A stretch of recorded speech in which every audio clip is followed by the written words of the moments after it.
Hello friends, तो हम double F C P S note से अपर लिंक के बारे में पढ़ रहे थे। अपर लिंक के लेक्चर्स पढ़ रहे थे। तो आज हमारा दूसरा लेक्चर है।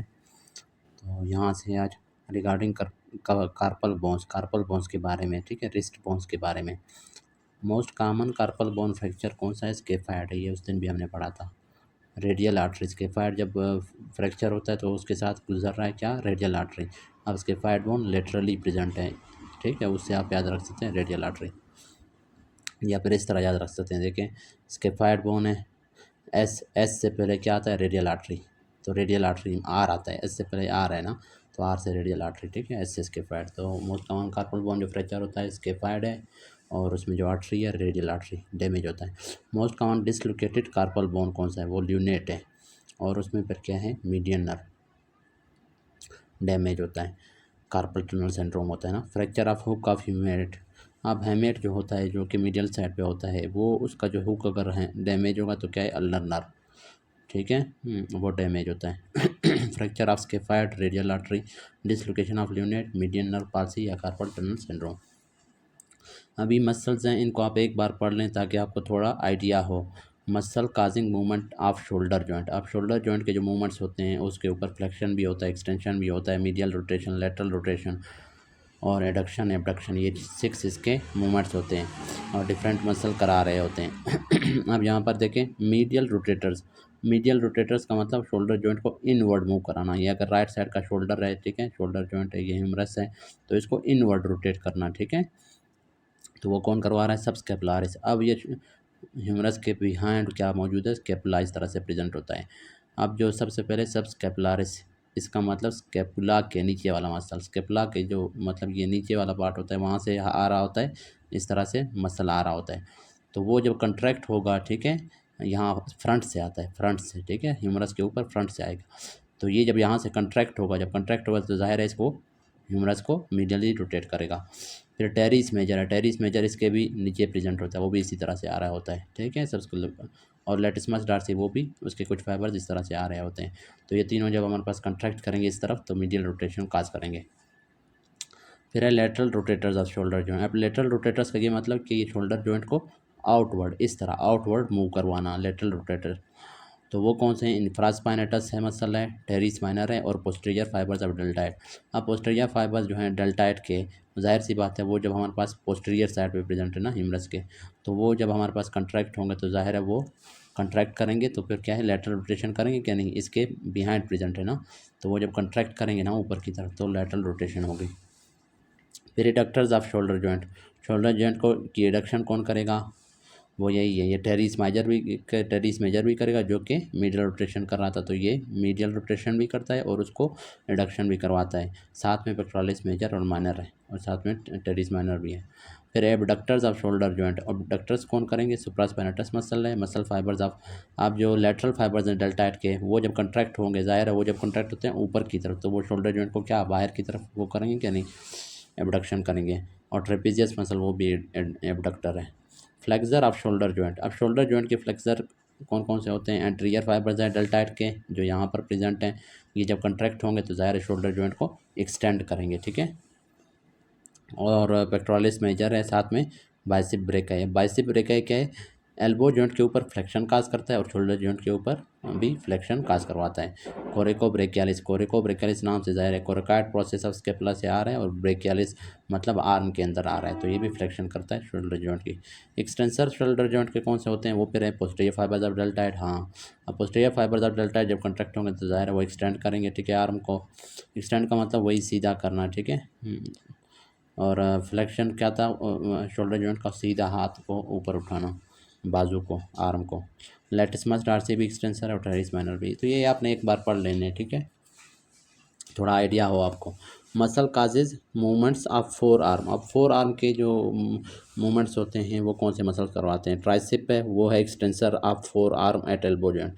एल्बो जॉइंट के ऊपर ट्राइसेप जब कंट्रैक्ट होगा तो वो फोर आर्म एल्बो जॉइंट की एक्सटेंशन करवाता है क्या? नहीं, back of the upper arm में प्रेजेंट है ट्राइसेप, है ना, और एल्बो जॉइंट के ऊपर आके उसकी इंसर्शन हो रही होती है ना, तो वो जब कंट्रैक्ट होगा तो क्या करेगा? एक्सटेंड करेगा एल्बो जॉइंट को। और flexor of four arm at the elbow joint. Elbow joint के फ्लेक्सर कौन कौन से होते हैं? 3 Bs हैं, ठीक है, ब्रेकियालिस, बाइसेप ब्रेकाई एंड ब्रेकियोरेडियलिस, इस तरह से याद रखें। और एक है प्रोनेटर टेरीज। सुपाइनेटर फोर आर्म के कौन से हैं? सुपाइनेटर आपको बताए सुपाइन करना, ये हमारे पास इस तरह अगर हैंड है ये सुपाइन है, अगर इस तरह है तो फिर ये प्रोनेशन है।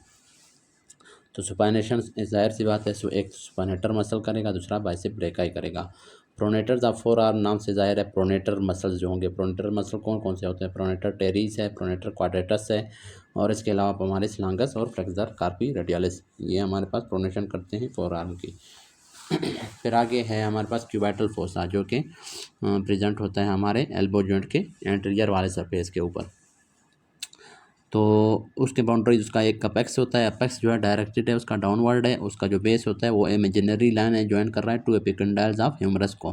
फिर फ्लोर के ऊपर सुपाइनेटर मसल्स हैं लेटरली, और ब्रेकियालिस मसल मीडियली प्रेजेंट हैं। रूफ जो है स्किन बना रहा है, फेशिया एंड बाइसेप्टल बाइसेप का जो एपोनेरोसिस है वो बना रहा होता है। लेटरल हमारे पास ब्रेकियोरेडियलिस मसल, मीडियल प्रोनेटर टेरीज है। अच्छा, अब कंटेंट्स कौन से हैं? कंटेंट्स आपने याद रखने, ये ज़्यादा इंपॉर्टेंट है। मीडियल से लेटरल की तरफ, मीडियल एम से मीडियन नर्व, तो मीडियली सबसे ज़्यादा मीडियली कौन सा? मीडियन नर्व प्रेजेंट है। फिर बाइफर्केशन ऑफ ब्रेकियल आर्टरी है, जिसके ऊपर हम स्टेथ रख के बीपी चेक कर रहे होते हैं। टेंडन ऑफ बाइसेप है, फिर उसके बाद रेडियल नर्व है, उसके बाद सुप्राट्रोक्लियर लिम्फ नोड, वो बिल्कुल लेटरली प्रेजेंट है। अब देखें रेडियल आर्टरी भी और रेडियस बोन भी लेटरली प्रेजेंट है, तो उससे याद रखें रेडियल नर्व भी लेटरली, सुप्राट्रोक्लियर लिम्फ नोड है, और हमारे पास बाइसेप है उसके मीडियली, फिर उसके मीडियली ब्रेकियल आर्टरी, उसके मीडियली मीडियन नर्व। अब जॉइंट्स और उनके टाइप्स हैं। शोल्डर जॉइंट जो है साइनोवियल, मतलब इसके अंदर साइनोवियल फ्लूइड होता है, और बाल एंड सॉकेट जॉइंट है। एल्बो जॉइंट भी साइनोवियल जॉइंट है लेकिन हिंग जॉइंट है। Superior and inferior radio ulnar joint जो होते हैं, जहाँ पर रेडिया और अल्ना मिल रहे होते हैं सुपीरियरली और इन्फीरियरली, वो साइनोवियल जॉइंट है लेकिन पाइवोट जॉइंट है। रिस्ट जॉइंट भी साइनोवियल है लेकिन कंडाइलॉइड जॉइंट इनको कहते हैं। कार्पो मेटाकार्पल जॉइंट साइनोवियल लेकिन सैडल, मेटाकार्पोफ्लेंजल साइनोवियल एंड कंडाइलॉइड, और इंटरफ्लेंजल साइनोवियल हिंग जॉइंट है। अब ब्रेस्ट के लिम्फ नोड्स, इसको एक बार पढ़ लेना, ये थोड़ा इंपॉर्टेंट है। एक्सिलरी लिम्फ नोड्स जो हैं 75% वो हमारे पास ब्रेस्ट के लिम्फ को कैरी कर रहे होते हैं। इंटरनल थोरेसिक जो होता है वो, या पेरास्टर्नल उनको कहते हैं, मतलब वो स्टर्नम के अराउंड होते हैं ना, स्टर्नम के इस साइड भी होते हैं, ये राइट ब्रेस्ट के लिए, ये लेफ्ट ब्रेस्ट के लिए। तो वो 20% ऑफ द ब्रेस्ट की जो लिम्फ ड्रेनेज करवा रहे होते हैं।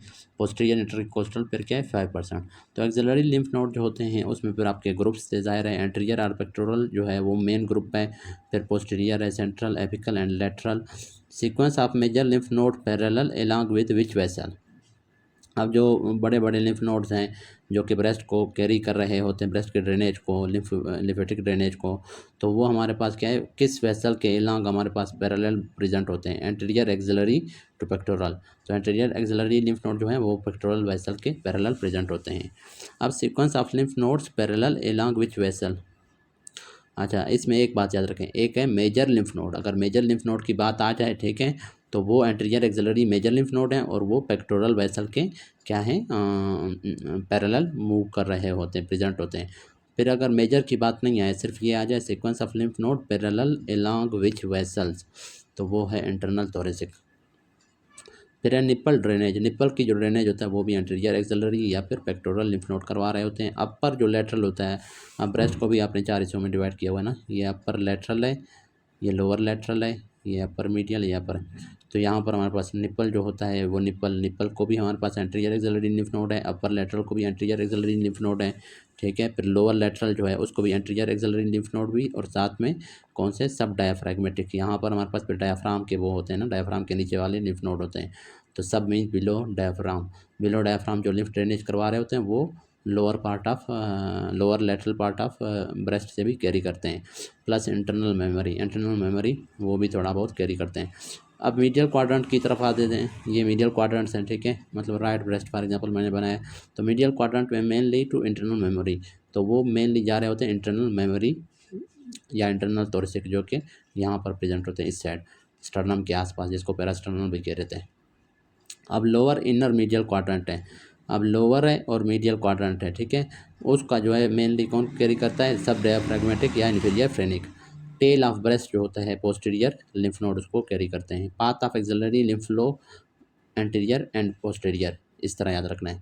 लेकिन क्वाड्रेंट ऑफ ब्रेस्ट लिम्फ वो फिर आपने मीडियल एंड लेटरल देना। ये देखें मीडियल क्वाड्रेंट है, ये मीडियल क्वाड्रेंट है, ये लेटरल क्वाड्रेंट। तो क्वाड्रेंट की अगर बात आ जाए तो आपने मीडियल एंड लेटरल लिखना है, ठीक है। अगर लेकिन पाथ ऑफ एक्सिलरी लिम्फ लो अगर पूछें तो एंटीरियर एंड पोस्टीरियर है। फिर है ह्यूमरस के फ्रैक्चर है, dislocation of shoulder joint, axillary nerve damage होता है। फ्रैक्चर ऑफ हमारे पास एनाटॉमिकल नेक है, fracture anatomical neck of humerus radial nerve. अब anatomical neck of humerus damage हो या shaft mid shaft of humerus damage हो उसमें रेडियल नर्व है। लेकिन अगर surgical neck of humerus damage हो उसमें एक्सिलरी नर्व है, ठीक है। देखिए आगे दिया हुआ है fracture surgical neck of humerus axillary nerve और उसके साथ posterior circumflex humeral artery. Fracture of mid shaft of humerus क्या है, उसमें रेडियल नर्व उसके साथ प्रोफंडा ब्रेका आर्टरी, क्योंकि बिहाइंड ऑफ द ह्यूमरस के बिहाइंड से क्या प्रोफंडा ब्रेका आर्टरी पास हो रहा होता है और साथ में रेडियल नर्व, तो वो दोनों डैमेज होंगे। Fracture of medial epicondyle of humerus है ulnar nerve and ulnar collateral artery. Medial epicondyle जो होता है ह्यूमरस का उसके बिहाइंड हमारे पास अल्नर नर्व और आर्टरीज जा रहे होते हैं तो वो डैमेज होंगे। सुप्रा कंडाइलर फ्रैक्चर, अब कंडाइल से ऊपर अगर फ्रैक्चर होगा ह्यूमरस का तो उसमें फिर median nerve and brachial artery damage होंगे। तो ये आज के लिए इतना काफ़ी है, ये हमने कंप्लीट कर लिया, ठीक है। अपर लिम्ब का थ्योरी कल से इंशाल्लाह हम एमसीक्यू स्टार्ट करेंगे। तो अगर कुछ समझ नहीं है तो आप कमेंट्स में पूछ सकते हैं। Thank you.